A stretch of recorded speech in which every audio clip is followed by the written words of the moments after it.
Hey friends, welcome back to the channel. Gio here with another video and another beautiful spot. Today guys, I want to share with you some notes and break down a video by Nero Knowledge that he put out about a month ago. This video is called How a Master Manifester Thinks. And it really hit home with me because I feel like I am a master manifester and you are too, right? We should be thinking this way. We need to stop with the old way of thinking. And so I wrote down 9 different bullet points from his video that I want to share with you guys. And I also wanted to make this because I've been seeing some comments on my other Nero Knowledge videos that I've done about how you like how I'm breaking them down and sharing some stuff that you might have missed. So hopefully this helps you, and let me know in the comments if you want to see more. All right, so the first one here of the 9 is manifestation is easy. And I know what you're thinking, it's a lot of times with manifestation, you're thinking that you got to do this and you do that in order to get something out of it, but it's really not. It's really more about relaxing. Manifestation should be as easy as relaxing. But let me ask you this, is it easy for you to relax? Probably not, right? Same with me. I have to really practice relaxing because my mind is just on go mode all the time, right?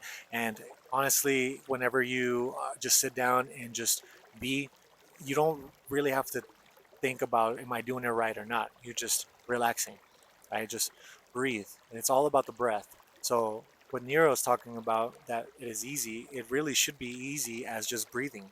If you think about the breath, we don't have to consciously think about our breath. It just goes in and out, right? So if we just focus on that cycle of breath, that natural flow, then that's what manifestation is. It's a natural flow. It's not, I got to do this to get that.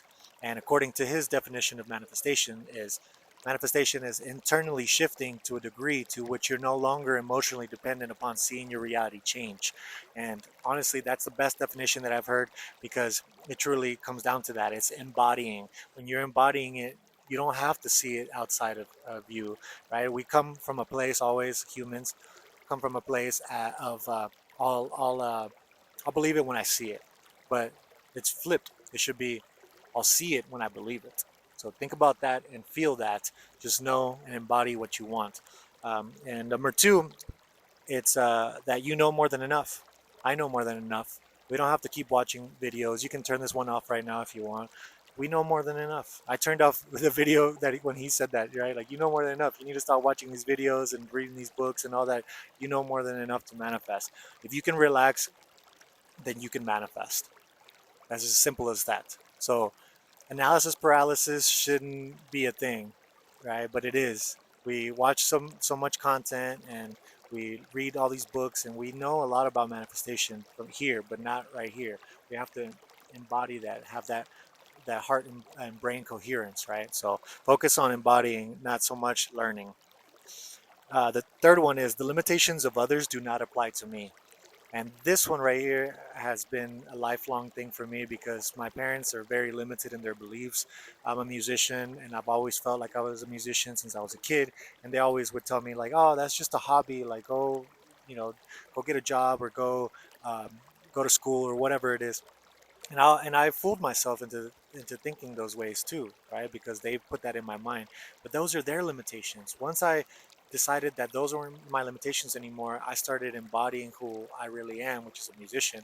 And I've been doing this project that I'm in right now for 10 years.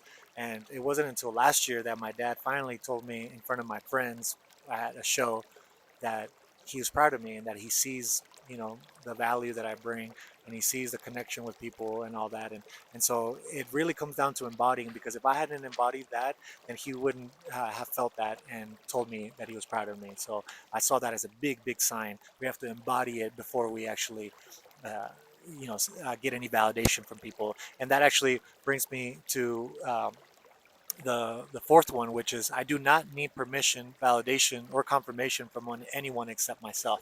You think I would really be doing music if I let my parents' thoughts just get to me? No, like, I realized that I didn't need their validation. I just needed to validate myself. Once I validated myself, then everybody's gonna see it, right? And I saw it early on whenever I was playing music, because I used to play punk rock. And in punk, if you know anything about punk, you don't really have to be that talented to make music. It's just fun music, right? It's fast and it's just all about having fun. At least for me, it was, right? And whenever I was playing shows, I would just focus on having fun, And that would translate to people having fun, and they would always come and be like, man, your shows are awesome, when can I see you again, blah blah blah, where can I find you online. And so I realized that if I'm having fun, that's going to translate to everybody and they're going to have fun. So if I could do that outside the stage, then I got it. So I started feeling like I am who I am and embodying, and I'm validating myself and not worrying about what other people are thinking about me or saying or whatever, even my own family. So validate yourself, and then you'll see other people validate you, not the other way around. The fifth one is, the problem is rarely the problem. The true problem is my perception of it.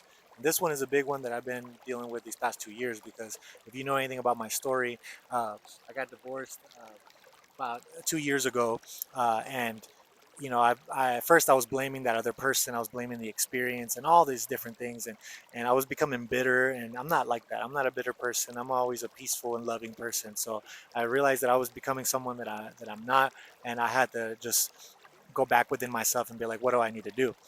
Well, I need to figure out that other person and that other experience is already in the past, and I need to realize that so that I can move forward, because that experience is already long gone. It's only in here and in here where it lingers. So if you're lingering in experiences that you don't want, that's gonna make you basically recreate and repeat a lot of the same experiences. So just watch out what you let in and what you give permission to enter your consciousness, because the problem is really not the problem; it's your perception of it.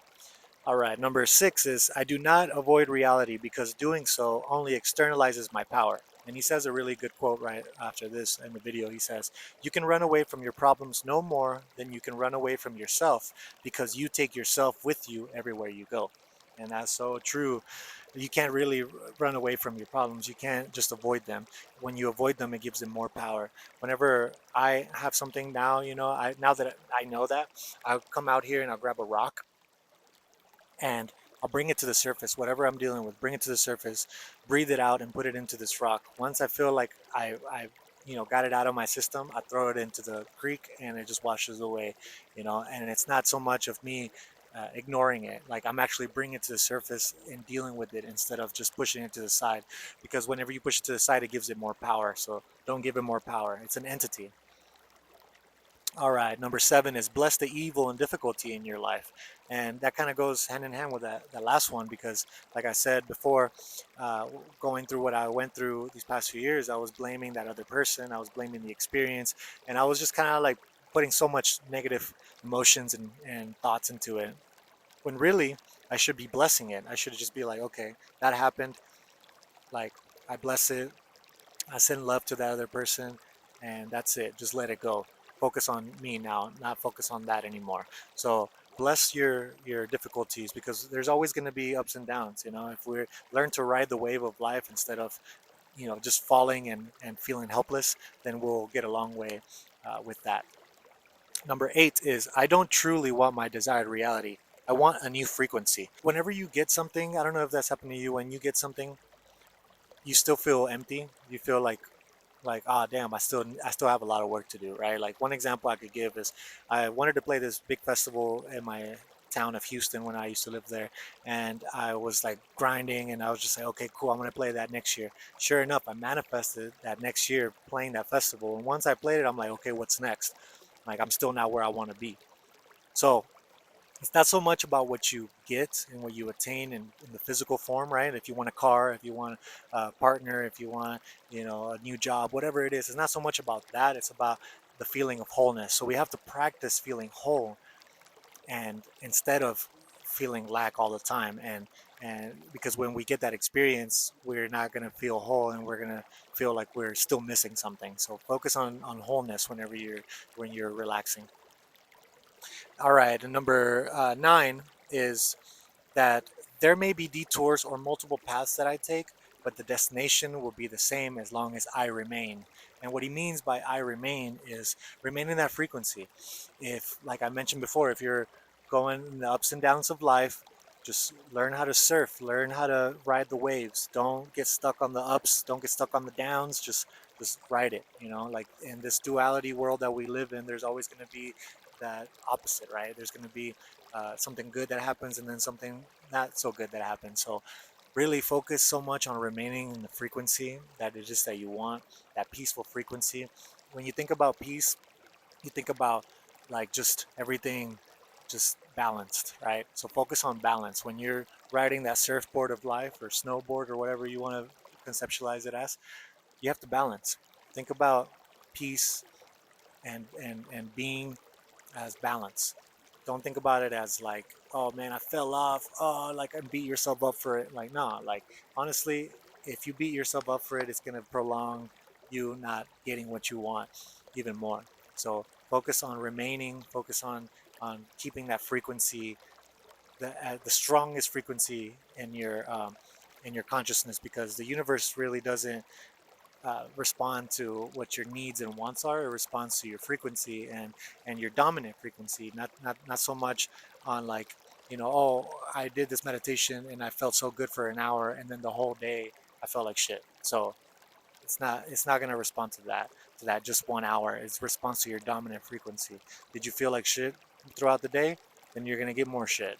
You know what I'm saying? So focus on maintaining that frequency that you want. And I hope this helps you guys. Let me know in the comments which one is easier for you, which one has been difficult for you, and I just want to know what you guys think about this breakdown. Let me know.